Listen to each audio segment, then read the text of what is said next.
I am Quantum, the man who greets the morning with coin.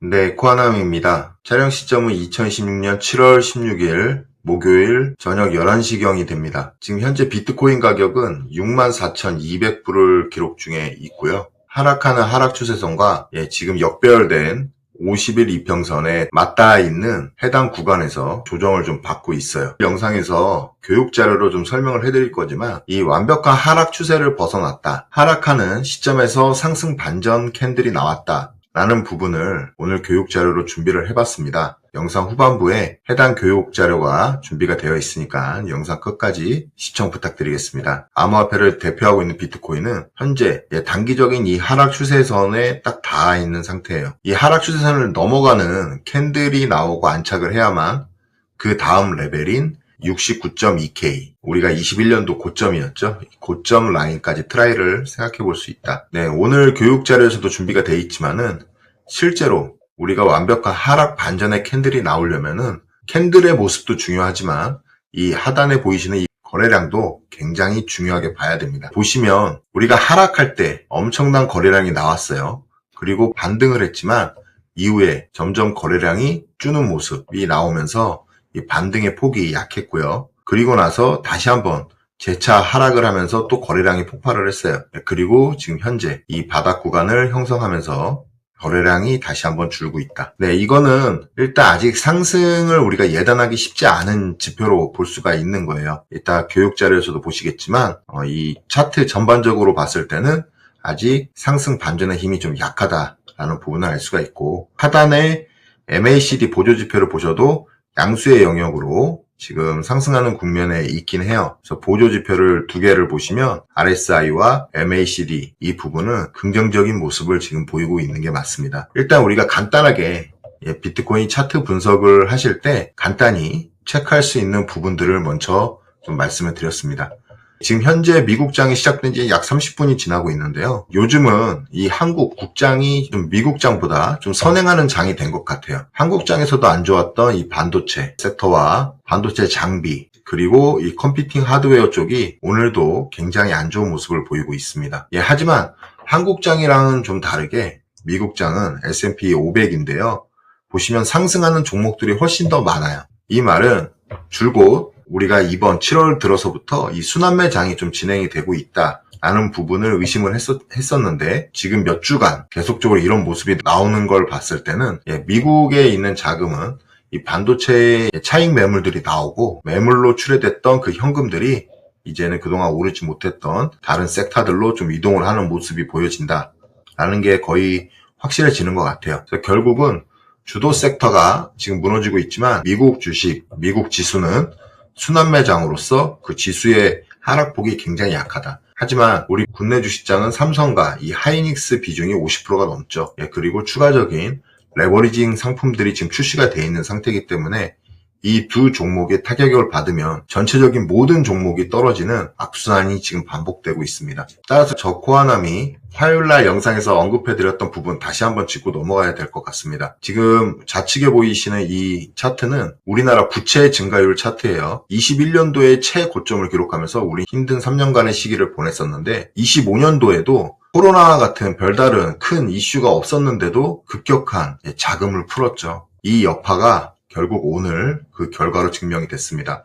한국은행에서는 좀 늦은 감이 있지만 지금 금리 인상 0.25를 했어요. 오늘 아침 10시에. 결국은 물가죠. 물가 상승을 더 이상 놔둘 수가 없었던 거고, 또한 지금 우리가 이창용 전 한국은행 총재였죠. 이창용 총재일 때 경기를 부양하기 위해서 양적 완화를 했던 면이 없지 않아 있었어요. 그래서 미국은 금리 부분을 서서히 낮췄지만 한국은 급격히 낮추고 또 동결의 시간을 오랫동안 가졌었습니다. 그래서 어떻게 보면 조금 인플레이션을 유도한 면도 없지 않아 국내 시장이 있었어요. 그런 와중에 지난 영상에서 말씀드렸던 것처럼 25년도에 새로운 정권이 들어서고 갑작스럽게 많은 유동성을 시장에 풀면서 결국은 우리 국내 주식시장에 큰 상승이 나오는 효과를 얻었지만 반대로 얘기하면 급격하게 푼 돈은 결국 긴축에 시간을 갖게 된다라는 모습이죠. 하단에 보이시는 차트는 대한민국 통화 공급의 단기적인 통화 공급량을 나타내는 차트인데, 우리가 작년 6월부터 지속적으로 이렇게 돈을 시중에 많이 풀고 있었어요. 결국 이 시장의 유동성이라는 건요, 우리가 현실적으로 지금 뭐 명절 때마다 20만 원 주고, 또 고유가 대책 지원금이라고 해서 또 20만 원씩 주고 하는 돈, 그 돈은 미비해요. 사실상 이렇게 높은 부채가 생겼다는 거는 결국은 우리 그동안 대출받지 못했던 서민들, 그 다음에 대출받지 못했던 회사들, 대출의 규제를 문제 삼고 있지 않았다는 얘기가 되는 거죠. 그런 대출을 받았던 우리 그 서민층과 그 다음에 약소, 중소기업들은 이번 금리 인상과 앞으로 나올 이 한국의 재정 긴축이죠. 이 재정 긴축에 대한 효과로 인해서 분명히 더 큰 시련이 앞으로 다가올 것입니다. 그래서 저는 오늘 이 국가 정책을 정하는 이런 정부, 현 정부와 이런 정책에 앉아있는 분들에 대해서 쓴소리를 한번 내고 싶었어요. 이런 부분들은 모두가 예측 가능했을 겁니다. 근데 갑자기 25년도에 이렇게 큰 돈을 풀고, 그리고 나서 주가를 부양시켜 놓고, 고점에서 이들은 다 탈출했겠죠. 은행권이나 기관들은 다 탈출을 했을 거예요. 그럼 결국은 이 버블의 구조에서 이 정상, 장기 평균 가격으로 주가는 다시 가게 돼 있는데, 그렇다면 이 장기 평균 가격에 갈 때 가장 손해를 보는 건 결국은 뒤늦게 정부 정책을 믿고 따라왔던 우리 개인 투자자들일 뿐입니다. 우측에는 코스피 차트를 제가 네이버 증권에서 캡처를 해온 거예요. 이 자산 시장이 꺾이는 모습과 이 코스피의 차트 모습이 굉장히 똑같습니다. 그리고 지금 지속적으로 하방 추세가 이어지고 있어요. 그래서 제가 화요일날 말씀드렸던 6320포인트가 깨진다면, 이 전에 나왔었던 1차 고점이었죠. 이 부분까지 깨진다면 결국은 이 큰 폭의 하락, 이런 좌절을 맞게 되는 큰 폭의 하락이 나올 수도 있다라는 굉장히 비관적인 지금 전망을 좀 보고 있습니다. 결국 저 코아남은 시종일관 26년 들어서 말씀드렸어요. 지금 한국 주식을 사야 될 때가 아니다. 이미 25년 초에 사셨던 분들이 누려야 되는 장이고, 선수들, 즉 단기 트레이딩하는 트레이더들이나 아니면 손절매가 충분히 되시는, 충분한 그 숙련이 되신 분들을 한해서만 이런 고점 자리에서 수익이 나오는 거예요. 근데 그게 아니고 그냥 일반적인 주식 투자를 하시는 분들, 지금 삼성전자가 올 하반기 또 내년에 더 좋은 실적이 예상된다라는 기대감으로 주식을 샀다가는 큰 피해를 보게 되시는 거죠. 이유는 주가도 그렇고 암호화폐도 그렇고 다른 모든 위험자산이 똑같습니다. 미래를 선반영한 가격을 지금 현재 만들고 있는 거예요. 따라서 앞으로 나올 실적이 이들이 예상했던 실적보다 좋지 않게 된다면 분명히 그 주가는 오히려 역사상 최고 매출을 기록했더라도 기대치에 못 미치거나, 또 만약에 2분기에는 뭐 50조를 했는데 3분기에는 48조를 했다, 이런 약간만 줄어드는 현상이 나오더라도 주가는 다시 정상 자리로 가려는 모습을 그릴 거예요. 따라서 저희 암호화폐 투자자들은 제가 화요일날도 말씀드렸다시피 우리도 언젠가는 이런 큰 불장이 올 겁니다. 이때 지금과 같은 이런 학습 효과를 바탕으로 우리는 이 꼭대기에서 사는 우를 범하지 말아야 돼요. 이미 장기 평균 가격에 비트코인이 와 있죠. 그래, 일반 알트코인들도 장기 평균 가격을 하회하는 그 가격에 모두 위치해 있습니다. 이런 자산을 지금 미리 매수를 해서 이런 상승을 기다려야 되는 게 맞는 투자예요. 그렇죠? 그래서 지금 아직도 저는 부탁드리고 싶은 게 뭐냐면, 제 영상을 보시는 암호화폐도 투자하시면서 주식 투자도 하시는 분들은 주식시장에 더 미련을 지금 갖지 말아야 될 것 같아요. 코아남은. 지금 이 시장에 남아있는 분들은 이 고점에 들어오셨던 분이거나, 아니면 이 중간에 어디쯤에 지금 물려 계셔서 이젠 그 하루하루 데드캣 바운스가 나오는 반등을 기다리고 계시는 분들 말고는 사실상 지금 주식장에 다시 새로 들어오시는 분들은 거의 없을 걸로 보여집니다. 지금 대중의 심리 상태가 그래요. 이런 롤러코스터 같은 이런 비정상적인 지금 사이드카가 하루 걸러 하루, 요즘은 또 하루 걸러 하루도 아니에요. 매일 나오는 것 같아요. 상승 사이드카, 하락 사이드카. 하지만 이런 주식시장, 이런 유동성을 공급했던 현 정부는 지금 손을 놓고 있죠. 그 이유는 저는 그렇게 생각합니다. 코아남은 일단 기관들, 이 시장을 움직이는 기관은 분명히 증권사들이에요. 우리나라 주식시장을 움직이는 사람들은 증권사들이고, 그 증권사들이 레버리지 상품을 출시했다는 이유는 마진을 극대화하기 위해 레버리지 상품을 출시했다. 그것도 맞는 얘기지만 궁극적으로는 인버스라는 상품을 만들기 위해서, 레버리지 상품을 출시할 수밖에 없었다는 거예요. 이 하락 때 다시 한번 큰 수익을 내기 위한 거죠. 그래서 인버스라는 상품 때문에 레버리지도 나왔다라고 저는 생각을 합니다. 그 이유는 우리가 23년도 2차 전지 광풍이 불 때도 2차 전지도 뭐 때문에 이 시장이 꺾였죠? 2차 전지도 결국은 그 각종 ETF 상품들이 나왔었죠. 꼭대기 부근에서. 물론 지금처럼 단일 종목 2배 레버리지 이런 상품은 나오진 않았지만 없었던 2차 전지를 서로 묶어가지고 내놓는 상품들을 증권사들에서 많이 출시를 하고 또 그 레버리지 상품과 반대가 되는 2차 전지 인버스 상품이 나오고 나서부터는 하락 추세로 접어들었죠. 마찬가지입니다. 이번에도 같은 방법으로 증권사들은 개인들의 돈을 회수를 하고 있습니다. 우리는 그 부분 주의를 하셔야 돼요. 결코 이 주식, 자산 투자 시장에서는 저희들 같은 개인 투자자들한테 돈을 벌어줄 이유가 없어요. 왜? 이 시장은 주체가 기관이라면 다른 주체는 개인 투자자입니다. 물론 외국인도 기관과 똑같죠. 같은 힘을 갖고 있기 때문에 그래요. 이들이 세력이라면 결국 이들이 돈을 잃는 건 투자자들이 돈을 딴다는 얘기고요. 개인 투자자들이 돈을 잃는다는 건 이들의 부가 커진다는 얘기입니다.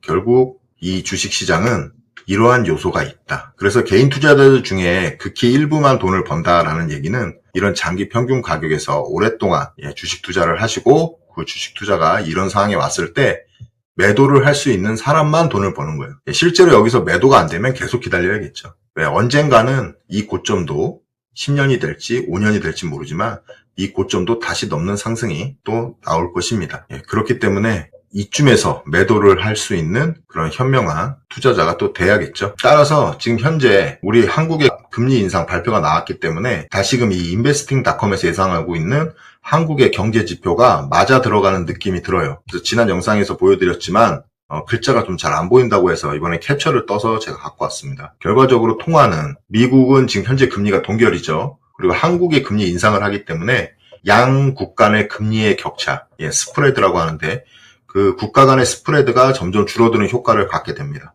따라서 결과적으로 환율은 하락할 것이에요. 특이한 경우가 아니라면.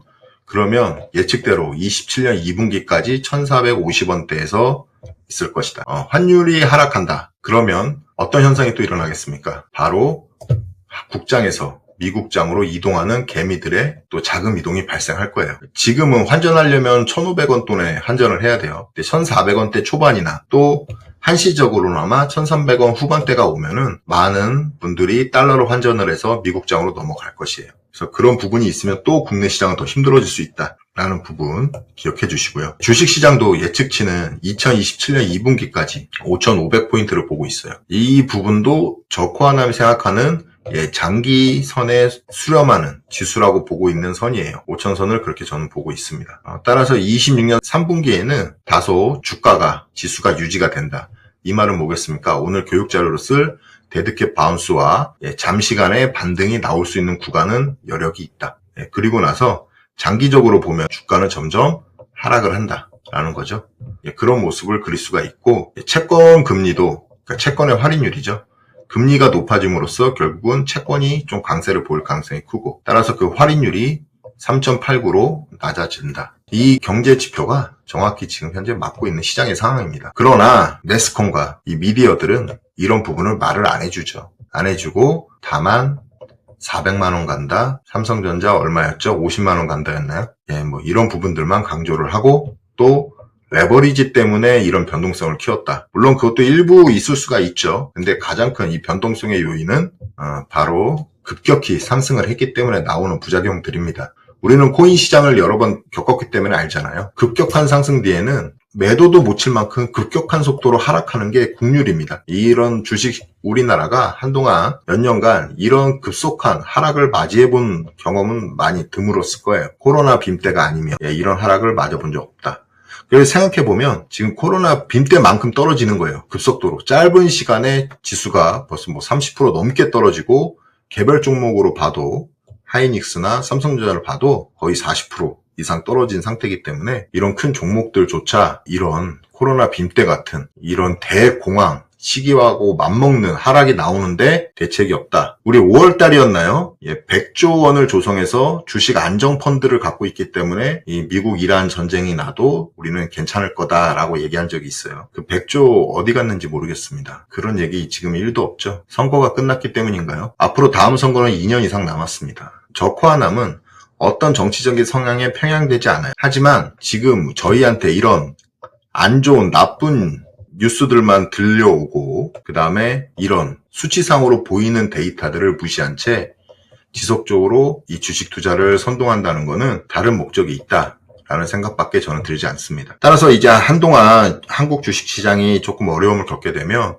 분명 반사 이익은 타 자산인 암호화폐나 또 미국 시장이 가져갈 가능성이 굉장히 큽니다. 그 부분을 좀 설명해 드렸고요. 그리고 이번 주에는 미국의 소비자 물가지수가 발표가 됐어요. 방금 보셨던 거는 한국의 매크로 지표죠. 근데 저희 암호화폐 투자자들은 글로벌적인 매크로 지표를 항상 체크를 해야 됩니다. 그렇죠. 그래서 이번 CPI 발표가 굉장히 좋게 나왔어요. 예측치보다 3이나 적게. 그거는 한동안 휴전으로 인해서 유가가 많이 하락했기 때문이죠. 60불대 초반까지 갔는데 오늘 보니까 다시 80불대까지 올라갔더라고요. 80불대까지.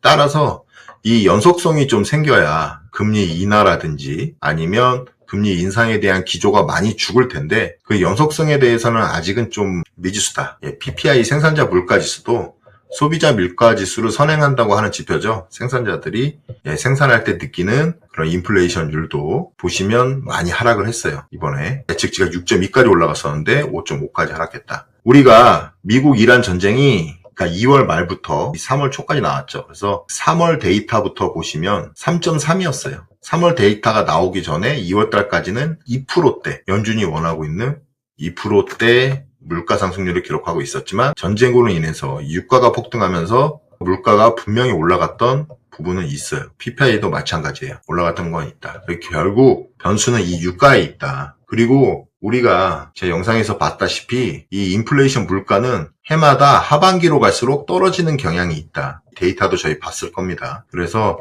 하반기로 갈수록 금리 인상이 된다. 물론 할 수는 있어요. 이 인플레이션율이 계속 안 떨어진다면 2%대까지 2자로 다시 못 찍고 3%대 지금 중반인데 예측치보단 적게 나와서 좋은 결과였지만 실제로는 높긴 합니다. 이게 2%대로 안 들어오면 인상을 해서 확실히 물가를 잡아보겠다. 라는 생각이 들 수도 있어요. 하지만 그 가능성보다는 저는 늘 말씀드렸지만 이 케빈 워시 의장은 양적 완화, 연준의 양적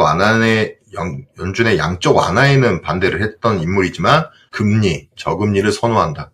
그런 빌드업이 들어가는 것 같다. 라는 말을 지금 시종일관 드리고 있습니다. 그래서 지금 현재 연준에 우리는 직접 그런 매스컴이나 이런 미디어를 보는 게 먼저가 아니라 늘 데이터를 찾아봐야 돼요. 연준 홈페이지에 가서 이 프레드 차트죠. 이 차트를 다운받아 왔어요. 2025년부터 지금 현재까지 연준의 자산을 보시면 계속적으로 올라가고 있는 우상향 상태입니다. 연준의 자산이 늘어난다는 것, 곧 유동성이 지금 풀리고 있다는 얘기로 해석을 하면 됩니다, 여러분. 그래서 우리가 중간중간에 조금씩 이렇게 자산이 주는 경우도 있었지만 25년 12월 1일 QT를 종료한 이후로 급격히 상승을 했고 이후에 조정이 나왔지만 지속적으로 26년 들어서 연준의 자산이 늘고 있다라는 부분. 결국 우리가 25년 1월 달 비트코인이 가장 좋았고 자산시장 미국장이 가장 좋았죠. 이때 수준, 이 라인까지 올라가게 된다면 분명히 암호화폐 시장에는 큰 반응이 나올 겁니다. 그걸 좀 기다리고 있고요. 그 다음에 TGA 재무부 일반 계정 잔고죠. 재무부 계정이 그동안 빵빵해졌었어요. 문제는 지금 이 차트는 이렇게 보셔야 돼요. 24년부터 이렇게 보셔야 됩니다. 이렇게 보셨을 때 이게 상단, 요게 하단으로 보시면 맞아요. 결국은 지금 재무부 잔고가 지금 횡보하는 구간에 있지만 지금 최근에 보시면 꺾이죠. 큰 폭으로 꺾이고 있습니다. 그 얘기는 이 정부에서도 이제 유동성을 공급을 하고 있다는 얘기예요. 그럼 이 꺾임의 기준이 최소한 24년 초 저희 알트코인들이 많이 상승했던 시기죠. 비트코인이 1억 가고 이때 이 수준까지 도달을 해야 된다. 그러면 분명히 미국 재무부 장관이 이야기한 것처럼 하반기로 갈수록 유동성을 공급하겠다라는 약속을 지키는 거고 또 중간 선거를 앞두고 미국의 유동성 살포가 시작된다는 신호로 우리가 살펴볼 수 있을 것이에요. 그래서 이런 결국 연준에 대한 유동성 살포는 우리가 이 채권을 보면 돼요. 연준이 채권을 매입해줘야만 시중에 자금이 풀리게 되는 거죠. 그래서 이 미국채가 결국 연준의 자산이 됩니다. 그러니까 자산이 증가한다는 건 미국채를 많이 보유한다는 얘기가 돼요. 연준이. 그리고 미국채뿐만 아니라 다른 부분들도 충분히 매입을 하죠. 근데 지금 보고 계시는 이 차트는 미국의 국채에만 한정된 거예요. 연준에서 매입하는 국채 속도를 보시면 굉장히 가파릅니다. 이 얘기는 뭐냐? 지금 연준에서는 우리 시장에는 불안한 요소들이 왔다 갔다 했지만 25년 12월 QT를 종료한 이유는 시종일관 채권을 매입하고 있었다는 얘기입니다. 물론 그 전에 파월 의장이 단기채를 매입을 하겠다 4월까지 그 얘기를 했던 적도 있어요. 하지만 그 이후에도 지속적으로 채권은 늘고 있었어요. 지금 26년 7월 달까지 데이터가 나와 있는 거예요. 7월 둘째 주까지. 이 말은 연준은 지금 시장으로 유동성을 살포 중이다. 그 얘기는 아직 미국장은 건재할 것이다. 그렇다면 미국에서 발생된 이 유동성 수요가 우리 암호화폐까지도 미칠 영향성이 크다라고 저 코아남은 생각을 합니다. 늘 미국의 유동성이 좋았을 때 우리 암호화폐장이 큰 폭의 상승이 나왔던 과거 역사가 있기 때문에 그래요. 그래서 지금은 미국 경기는 이런 유동성을 푸는 QE의 장세. 우리가 QE라고 언급할 수는 없지만 우리가 알고 있는 QE는 21년도 코로나 때처럼 그렇게 제로 금리에 무지막하게 현금을 살포하는 그런 QE를 생각하는데 그런 QE가 아니더라도 QE와 같은 효과로 연준은 자산을 꾸준히 늘리고 있었고 시중에 유동성을 살포하고 있었다. 라는 걸로 우린 정확한 데이터로 이제 확인할 수 있는 거예요. 따라서 지금 현재 이 암호화폐 시장이 굉장히 조용합니다. 타 자산 대비 어떻게 보면 변동성이 없는 거죠. 또 국내에 더욱더 관심이 없죠. 이럴 때일수록 이번 국장에서 손실 처리를 하셨거나 아니면 매도를 해서 충분한 현금 여력이 계신 분들 다시 한번 주식시장으로 들어가시기보다는 이런 매크로 지표들을 살펴봤다시피 저 코아남은 미국 주식 또는 우리 암호화폐에 좀 투자를 해보시는 게 나으실 것 같다라는 이야기를 좀 드리고 싶어요. 그렇게 제가 말씀드리고 싶은 다른 이유가 있는데요. 그거는 이 자금의 순환매입니다. 자금의 순환매. 돌고 돌아요, 자금은. 그쵸? 제일 먼저 우리가 25년 10월 한번 짚어볼까요? 타임 테이블대로. 25년 10월에 비트코인, 바이낸스발 120조 선물시장 청산, 쇼크로 인해서 하락을 했죠. 그러고 나서 다시 이 전고점까지의 반등을 못했습니다. 그리고 26년 1월 금과 은의 원자재 빅사이클이 결국은 금, 은, 레버리지 상품이 터지면서 다시 하락으로 접어들였죠. 그리고 나서 이어졌던 게 이 한국의 반도체 빅사이클과 더불어서 한국 시장의 주식 붐이었죠. 그 붐은 마찬가지로 이 레버리지라는 단일 종목, 레버리지 상품이 나오고 이 레버리지 상품 때문에 지금 현재 추락 중에 있죠. 그래서 결국은 시기가 언제냐의 차이였지만 이 폭락하는 시점은 늘 레버리지였습니다. 이 레버리지. 그쵸 여러분? 암호화폐, 원자재, 한국 주식 다 레버리지 때문이죠. 폭락하는 과정은 똑같다는 공통점이 있네요. 그래서 이 부분을 말씀드리고 싶었어요. 그래서 다시 이 순환고리가 전체적인 대세 하락장으로 모든 자산이 떨어지는 대세 하락장으로 가지 않고 이런 매크로 지표처럼 이렇게 유동성이 탄탄하게 받쳐준다면 다시 한번 순환을 할 가능성이 큽니다. 그러면 먼저 떨어졌던 이 암호화폐가 첫 번째가 될 가능성이 크다라고 저 코아남은 생각을 합니다. 따라서 지금 한국 주식에서 투자를 하셨거나 이제 나와서 현금을 갖고 계신 분들은 다시 주식장으로 가시기보단 저는 이 암호화폐를 적극 추천드리는 바입니다. 네.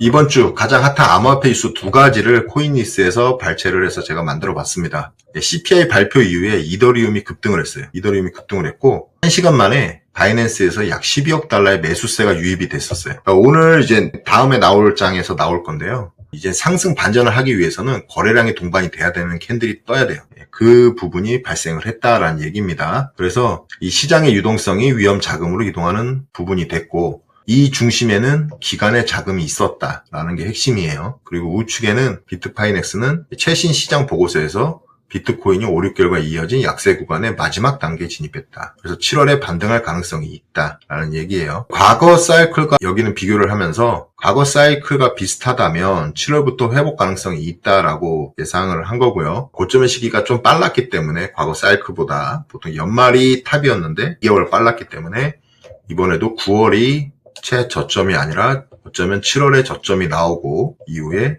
반등을 할 수 있다. 라는 보고서였어요. 그리고 중요하게 우리가 지금 보고 있는 거는 이 비트코인 현물 ETF가 이번 주 내내 순유입을 기록하고 있습니다. 이 부분 잘 살펴봐야 된다고 했죠. 스테이블 코인의 발행량, 그리고 기관들의 ETF 유입, 이 부분은 상승장으로 가기 위한 이제 필수 조건이 돼버렸습니다. 따라서 이 부분대로 상승장으로 가기 위한 필수 조건이 되고 있지만 아직은 이 달러 인덱스가 100이 넘어요. 아직까지도 달러 인덱스도 많이 꺾여야 되는 부분에 있다라는 부분. 그래서 계속적으로 이 부분은 우리가 관찰이 필요하다라는 의미에서 이 해당 두 개의 뉴스를 좀 가져왔습니다. 이번 한 주 마무리하시는 재료로 쓰시면 되실 것 같고요. 자, 오늘 교육 자료로 준비한 겁니다. 결과적으로 지금 삼성전자와 비트코인을 제가 차트로 갖고 와서 예시를 들어드리려고 합니다. 삼성전자도 지금 하락 추세에 있고요. 비트코인도 마찬가지로 긴 하락 추세에 있었죠. 우리가 다시 한번 반전을 기대를 하려면 우리는 이 하단에 있는 이 거래량을 주목해 봐야 됩니다. 이 내려오는 이 추세를 돌리려는 캔들이 발생을 한 공통점은 있어요. 추세를 바꾸려고 하는 캔들이 먼저 우선적으로 나와야겠죠. 그리고 나서 두 번째로 보셔야 될 게 이 거래량입니다. 거래량이 계속 꾸준하게 유입이 돼서 만들어진 캔들인지 아니면 직전에 있는 거래량들을 훨씬 능가하는 매수세가 나오는 캔들이 발생했는지를 체크를 해야 돼요. 그리고 이 캔들의 길이, 이 몸통이 직전에 발생됐던 음봉들을 어디까지 잡아먹는지가 1차적인 목표가가 될 수가 있어요. 이런 상승이 나올 때 우리는 이 하락을 맞추고 반등을 한다. 그렇다면 저희 같은 투자자들은 이런 캔들에 따라 들어가는 게 아닙니다. 이 캔들을 보고 이 캔들의 종가를 넘기는 이곳, 이 부분이 타점이 될 수가 있어요.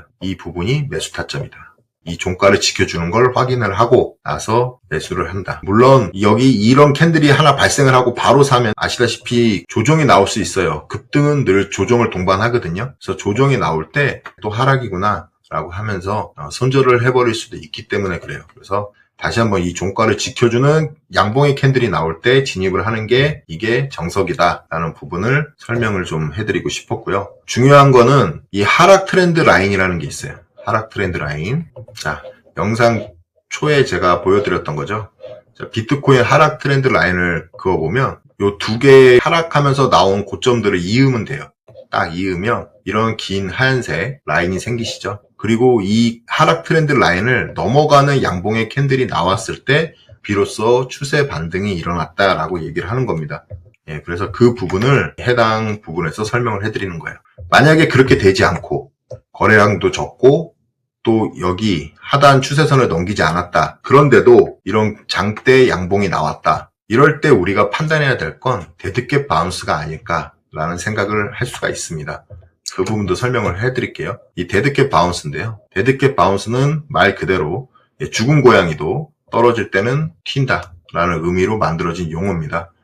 죽은 고양이가 바닥에 떨어지면 빠르게 바닥에 떨어지면 높은 곳에서 바닥에 맞고 튀어오르는 그런 모습을 보면서 이 주식 차트와 연관해서 데드캣 바운스라는 얘기를 했었어요. 그래서 마찬가지로 같은 예시를 들어드리면 아까 모습하고 비슷해요. 비슷하게 양봉들이 발생을 했습니다. 근데 그 이후의 캔들을 보시면 다시 한번 하락하는 추세로 넘어가죠. 이런 게 데드캣 바운스인데 이걸 어떤 의미로 우리가 알 수가 있냐. 이 거래량을 그래서 아까 봐야 된다는 얘기가 이 거래량을 좀 보시면 돼요. 거래량이 없이 이런 양봉 캔들로 직전에 나왔던 이런 음봉들을 잡아먹었어요. 일반적으로 캔들만 봤을 때는 음봉 캔들들을 몇 개를 잡아먹으니 이제 상승 반전이 일어나겠구나 해서 매수를 시도하는 경우가 많습니다. 근데 추가적으로 더 보셔야 될 것들이 있다. 그건 직전에 그 매도 하락하면서 나왔던 거래량들을 이겨내는 양수의 거래량이 나와야 되고 하나 더 보셔야 될 건 아까 설명해드렸던 이 하락 트렌드 라인.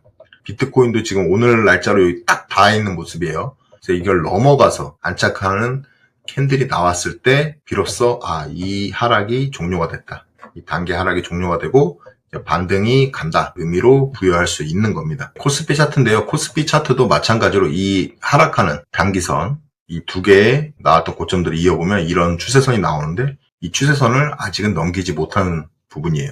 따라서 이 캔들이 상승을 해서 이 추세선을 넘기는 부분이 발생을 해야만 우리는 다시 한번 주식이 상승 반전할 수 있다라는 의미로 해석을 해보는 겁니다. 그러기 전까지는 이 지금 이어지고 있는 이 하락 추세가 계속 이어질 가능성이 있다. 그래서 이 데드캣 바운스로 단타를 치시는 분들 같은 경우에는 대부분 이 하락하는 추세선을 넘기가 쉽지 않은 이유는 많은 트레이더 분들이 여기까지 반등을 하면 매도를 해요. 1차적인 목표거든요. 이 반등, 급격히 10% 20% 이상 빠졌던 이 캔들에 우리가 데드캣 바운스를 기대를 하면서 매수세가 붙거든요. 예를 들어서 뭐 오늘처럼 하이닉스가 한 12% 14% 막 이렇게 빠졌잖아요.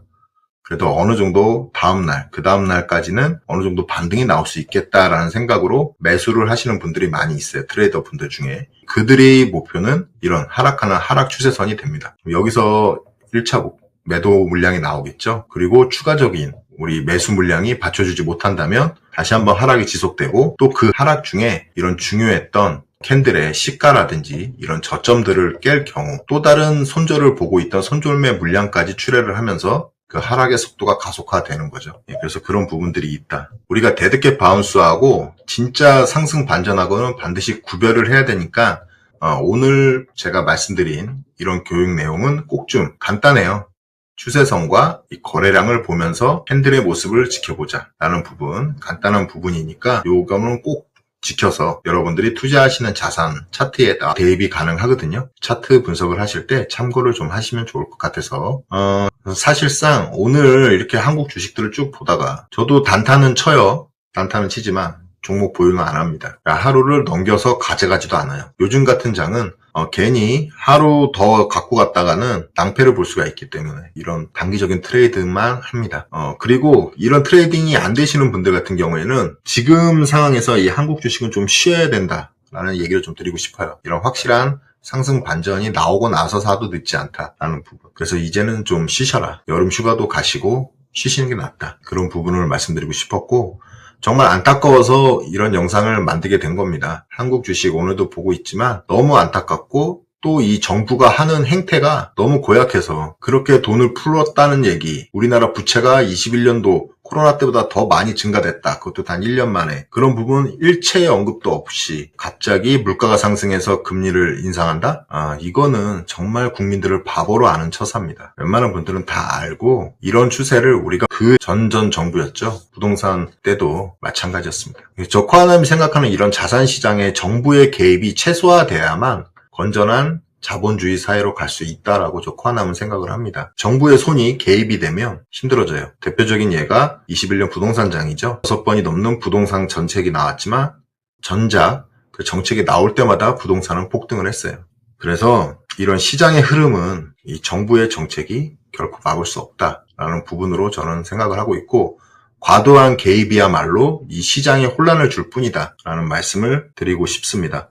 또 저희 암호화폐를 한정적이어서 보면 이제 내년부터는 또 과세가 시작이 되죠. 이것도 문제입니다. 제도적으로 준비가 안 된 상태에서 과세부터 하려는 이런 상황도 잘못된 거예요. 그래서 유예를 시켰잖아요. 근데 유예를 했지만 이번에 유예를 또 안 된다고 주장을 합니다. 그래서 저는 참 안타까운 생각만 들 뿐이에요. 이 주식장도 레버리지 상품을 출시하기 전 또는 이런 하락 변동성이 충분히 예상이 됐단 말이죠. 9,000포인트까지 갔을 때 본인들도 놀랄만한 성과라고 이야기를 했어요. 그러면 주식시장, 이런 거래, 증권사들도 문제가 많죠. 이런 증권사들의 이런 제도적인 것부터 먼저 좀 바꾸고 나서 이런 유동성을 풀어서 주식을 부양하는 정책이 나왔으면 좋았을 건데 하는 생각을 하게 됩니다. 결국 지금 제도가 마련된 게 아무것도 없어요. 주식시장도 그렇고 암호화폐 시장도 과세 표준이나 제대로 된 어떤 기반 시스템도 없이 몇 달 안 남았습니다. 과세부터 하겠다는 이런 정책. 도대체 뭐 때문에 그러는지 또 다른 그걸로 인해서 이득을 보는 또 세력들이 있겠죠. 오늘 영상 여기까지 좀 말씀을 드려야 될 것 같고요. 자, 영상 끝까지 봐주셔서 감사드리고요. 해당 영상이 도움이 되셨다면 구독, 좋아요, 알림 설정 꼭 부탁드리겠습니다. 감사합니다.